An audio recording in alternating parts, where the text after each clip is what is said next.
রবিবার এশিয়া কাপের সুপার 4-এ ভারতের কাছে হেরে গিয়েছে পাকিস্তান।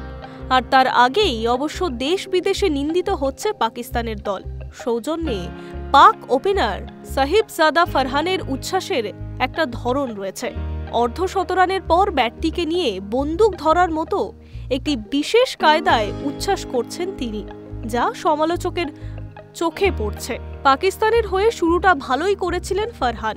হার্দিক পান্ডিয়া, জসপ্রীত বুমরাহর ওপর দাপট দেখিয়ে দ্রুত গতিতে রান তুলেছিলেন তিনি। 10ম ওভারের পর অক্ষর প্যাটেল একটি মিড বল উইকেটের ওপর শট খেলে অর্ধশতরান পূরণ করেন। এরপরেই ব্যাটের হাতলটিকে কাঁধের কাছে রেখে এমনভাবে উচ্ছ্বাস করেন যেন মনে হচ্ছিল বন্দুক চালাচ্ছেন। খেলাধুলার জগতে এই ধরনের উচ্ছ্বাস AK-40 সেলিব্রেশন নামে পরিচিত। মুহূর্তের মধ্যে এই ছবি ভাইরাল হয়ে যায়, সঙ্গে সঙ্গে শুরু হয়ে যায় সমালোচনা। পহেলগাঁওয়ের হত্যাকাণ্ড এবং অপারেশন সিন্দুরের পর ভারত পাকিস্তানের সাম্প্রতিক সম্পর্ক মোটেই ভালো নয়। এশিয়া কাপে দুই দেশ মুখোমুখি হবে কি তা নিয়ে নিশ্চয়তা ছিল না। তার উপরেই প্রথম ম্যাচের করমর্দন বিতর্কে তোলপাড় হয়েছে ক্রিকেট বিশ্ব। সেসবের মাঝে ফারহানের এই উচ্ছ্বাস বিতর্কের জন্ম দিয়েছে।